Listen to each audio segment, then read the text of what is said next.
From picking up my iPhones in New York to heading to a wedding in Baltimore, then going to an event in Berlin, and finally coming back to New York, I have had quite the week with the iPhone 15 Pro Max. And you can hear it in my voice, I am actually fairly sick at this point because that trip took a lot out of me. However, I do have quite a lot of thoughts about this phone and the experience of using it and its cameras, also using it as a bit of a gaming console of sorts. We'll get to that a little bit later. But yeah, I did want to give my week one thoughts on the iPhone 15 Pro Max along the way, but then I'm going to chime in a little bit later at the end of this video back here at the office where I'm finally back home to give you some extra perspective and thoughts. Are you ready for a lot of Apple content? Well, here we go. I have my package from Apple right here, and we're going to get started. In this video, I'm actually going to be doing the iPhone 15 Pro Max. There are a few things in the bag, but I'm going to start off with this one right here, the Pro Max, and I'm happy to say that I have it in the natural titanium. This is actually really good because I wanted the natural titanium one. If I'm being honest, the various colors that the Pro models come in, I'm not too excited by them. You get the usual black, white, and then there's a very, very dark blue. But if titanium is going to be the color that we get, or rather the material that we get in these, I might as well go all in with that titanium.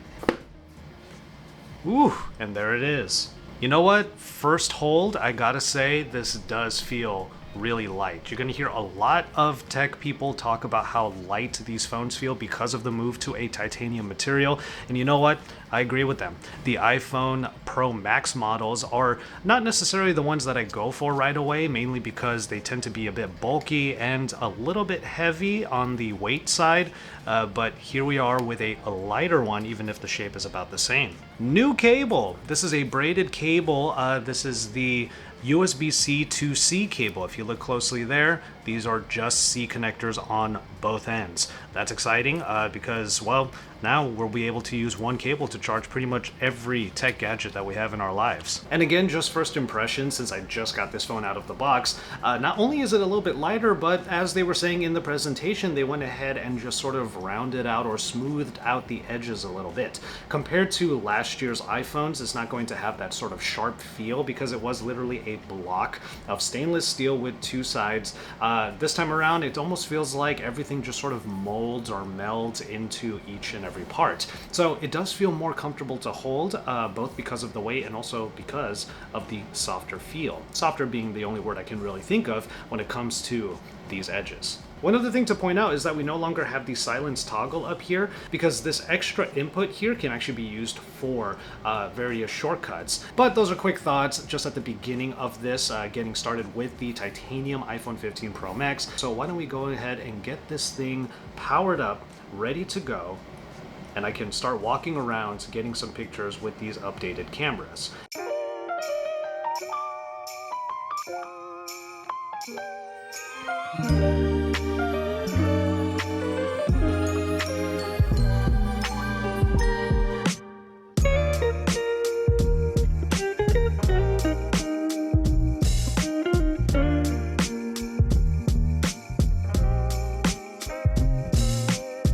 Finally out of the room. Had to film the unboxing, get all the other stuff done. I even unboxed the new AirPods Pro 2 that have the USB-C charging, which is really awesome to see on all of these products that are being announced right now or released right now. Gotta run an errand or two, get some lunch, and then a couple of meetings a little bit later in the day. So let's get to it.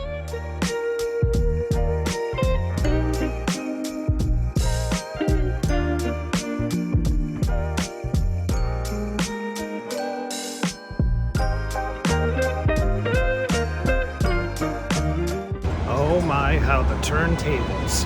Apple is really trying to get into gaming with like Assassin's Creed and Resident Evil coming to the iPhone Pro models a little bit later this year. So, gotta get ready for it with a controller. And the USB-C edition of the backbone controller now works with the iPhone 15. So, yeah, gotta get this. I'm gonna be on a lot of planes over the next few days.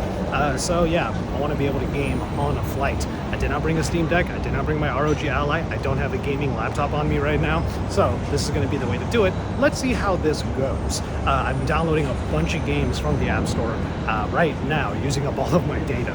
pretty much just tapped out and I got the last one. I'm not the only one with that kind of gaming in mind, given what the A17 Pro is bringing to the new iPhone Pros.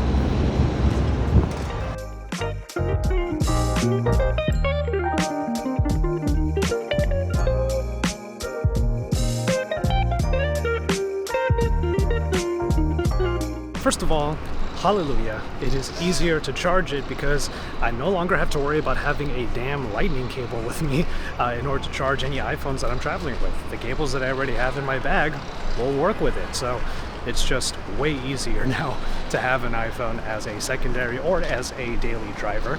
And on the topic of the lightning cable, or the fact that lightning ports are no longer really a thing, while I was at the Highline just sort of messing around and getting some photos and videos, I saw that somebody left a pair of lightning ear pods right there on the stoop. I guess someone forgot them or something like that, but if they're gonna get the new iPhone 15s, they don't have to worry about using those anymore.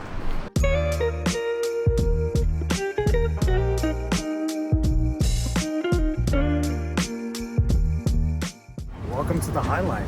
This is one of the great ways of seeing a great view of New York City, at least the west side of Manhattan, while getting a lot of steps in. There's also a lot of nature around here, some art installations and whatnot, and yeah, it's just a good place to be able to take a stroll and take pictures with things like the iPhone 15 Pro Max. So far, pictures and videos are all looking really great, but it's also a really nice day out here in New York City, so I'm not surprised whatsoever.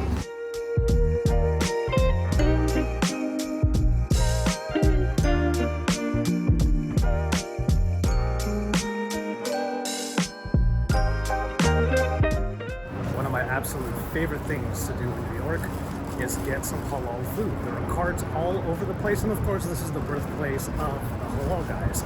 But shouts out to Aladdin Mystical. It's just one of the trucks that was near the hotel. Now, let's go ahead and eat this, and I'll get some of that food content that's always in all of my videos. Day one, camera tests, all of them, so it's food involved. As far as general usage of the Pro Max has been so far, it's pretty much what I would expect from any of these iPhones. Yes, it's lighter. Yes, it's a little bit easier to handle. The bezel is actually delightfully thin, so it feels like you're holding just all screen all the time in a way. And you know what? One little surprise for me is that the fine woven case that they provided for me, it actually feels really nice. I wasn't sure if I was really going to enjoy it. New York City. I wasn't sure if I was going to enjoy it as much as I am, but yeah, maybe a leather case would still be something that I want to get eventually, but fine woven right here, it really adds a lot of grip and it's just really nice to touch. And you know what, I misspoke earlier, the new button that's here to replace the silence toggle, it's just a one-trick pony. Now, that's not to say that you can't find any usage out of it. It's been really great to actually use it to turn on the camera really easily and whatnot, but you can only press and hold it. I wish you could tap or double tap on it, and that would be a way to get to multiple different functions, but as it stands, out of the box, it is a silence toggle, and then you can change it to something else, and that's it. I really wish we could customize it a little bit more. I'm still happy that there is another form of input on here, but again, I just wish we could do more with it. And on the topic of this action button, yes, I do wish it was able to do plenty more than just the single hold for silence toggle or opening the camera or anything like that. But then once I went into the options here, it did become very clear to me that this is where a lot of the power of the action button can come out. By now you're probably familiar with the fact that via shortcuts you can actually make the action button do way more than just the one function when holding it down. And I have it actually working right now via a folder which allows me to show a number of different shortcuts. I have it very crudely set up right now, but if I hold the action button, I have 3 different things that are available here, including turning on the flashlight. So you can see there, I actually have it on.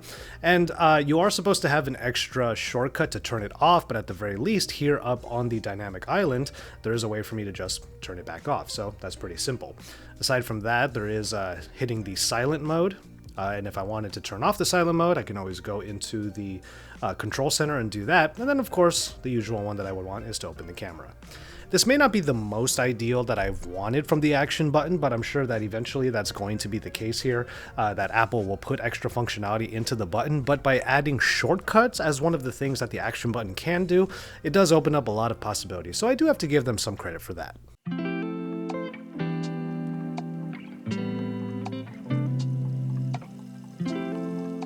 Post-meeting, as in I can't talk about what we just saw, usually means it's Taco time. taco time, baby. And in New York City, there's really only one place. Well, I'm sure there's others, but there's one place we go to. But they're all owned by the same guy. By the way. Okay, there you go. They're all Los Tacos Número Uno. Okay, well, there you go. Los Tacos Número Uno. Best place to get tacos. There's one in Chelsea Market, which is where we usually end up going. And here it is. 2 carne asada, 2 adobada. Let's dig in. All right, meeting's done, tacos done. Let's walk around for a little bit and get some low light shots. Now, it's in low light that I'm expecting the iPhones, no matter which one you're using, to end up kind of falling apart. And you can already see it right now on the front-facing camera. Front-facing camera is not a great example, though, because obviously it's underpowered compared to the rear sensors, but still, I'm not expecting like spectacular results from it, but I'm expecting them to still be okay. Now, the main thing that I need to say is that, well, despite the main changes that were made to the phone, it still feels like the iPhone 14 Pro Max. It's just functionally, there are a couple of quality of life changes that really make this a bit more desirable. And yes, you can see I have customized this phone finally. But when it comes to the iPhone 15 Pro Max, I'm actually really enjoying using it, and it's mainly because it's fitting into the rest of my tech a lot easier now for a couple of main reasons. Yes, the USB-C port is amazing, mainly because that's the type of cable that I bring with me for pretty much all of my other tech, so now it just blends in really well with all of that. And even better, I didn't have to worry about having a lightning cable like I would on other trips when I have a rental car. I just used any of my USB-C cables and I was able to connect to get CarPlay in the car that I rented. Super, super easy. But I actually lamented the fact that I didn't have the iPhone 15 Pro. I usually go for the smaller of the 2 Pro models because I didn't want to have like this chunky, bulky phone on the daily. And while this is still rather bulky because of its size and the fact that it is the Max model, I have to give Apple a lot of credit. They make this one much more accessible now, mainly because it's a lot lighter. Yes, the materials being titanium, it kind of gives it a nice buzz and whatnot, but ultimately it's the weight. I have used a lot of phones in the past year that have been very top heavy. One phone that comes to mind is the Xiaomi 13 Ultra with its cameras, and it's just really nice to like pick up a large screen phone that isn't too heavy, and it almost reminds me of the iPhone 14 Plus from last year, which I think is a big compliment to the Pro Max this year. As far as iOS is concerned, it's still iOS, including the Dynamic Island, which is a thing now across all of the iPhone 15s. We're in the 2nd generation at this point, and more applications are supporting the fact that you can just show little bits of information at the top. In my case, practical use cases, I did have like YouTube playing in the background, so it had that tiny icon on the side while I was waiting for my Uber, and it was telling me how far it was away. I also used Uber Eats when I got to the hotel here to get a couple of supplies, and it was showing me the progress up there as well. So it is kind of convenient. It is nice to have stuff up there, but the one thing that I would say is maybe let me choose what I have up there and let me keep it there. Sometimes if I pause my YouTube video, I would want it to be up there so I have a quick shortcut to go straight there. And one thing I did want to follow up on is the fact that I did get this Backbone PlayStation Edition controller, attachment controller for the iPhone 15 Pro Max. Now, this is actually the Android version that originally came out, but now that there's USB-C on the iPhones, the iPhone 15 lineup rather, it is now compatible with the iPhones after a brief update. This is super exciting for me, not only because of the USB-C of it all, but because Apple announced via partnerships with the likes of Capcom and Ubisoft that AAA titles are coming to the iPhone 15 Pro Max because of how powerful the A17 Pro processor actually is in here. Now, obviously those games aren't available yet, so I had to go over to the App Store and download what I knew was already in either Apple Arcade or in the App Store. Games like Bully, GTA Vice City, both games that I actually have not finished yet. Dead Cells, Jade Empire being a really great throwback, and then NBA 2K23 Arcade Edition, which actually proved to be a very good alternative to just having a Steam Deck and playing NBA 2K that way. It's not a one-to-one experience, but it did scratch that itch to just turn my brain off during plane rides and just play some NBA and let that time just fly by. There is a lot to be said about the fact that you have to pay full price for an iPhone version of a game, but that's actually only part of the story, because if you buy Resident Evil 4 Remake or Resident Evil Village on the iPhone, it'll also be available to you on the iPad. It'll also be available to you on a MacBook, I think. And that's because by adapting a game to actually work on Apple's processors, you're also making it adaptable to all of the other products that Apple has in their catalog. And that just means more places to play great games. Obviously, we'll see just how effective that strategy actually is when the games finally come out, but knowing that the iPhone has already been supported by so many different companies like Backbone to actually bolster the gaming experience, now all that's left is to actually get the right games onto the platform, and it looks like that is going to happen. So, color me excited, and you can see here, I'm ready for it. And finally, as far as the cameras are concerned, I had a really good time with it, the same way that I did with the iPhones from before. Pictures are really good. Video in particular is really good on here. It's hard to understate the fact that Apple somehow has made mobile videography just really easy and also high quality on their iPhones. So yes, it is easy to say that the video quality coming from this phone is top notch. There are a few things that I haven't really tested yet as far as the cameras are concerned, but this is a day one video. Yes, you can do log footage on this phone and use ProRes and ProRAW in order to get like super high quality stuff that you can then manipulate in post.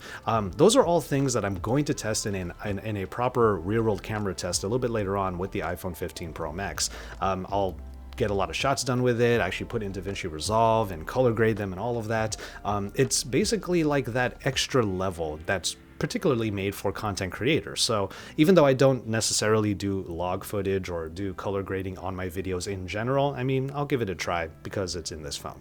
The thing is, ProRes footage and ProRAW photos are huge files, so I guess it's good that Apple sent me the 1 terabyte version of the iPhone 15 Pro Max. And so there you have it.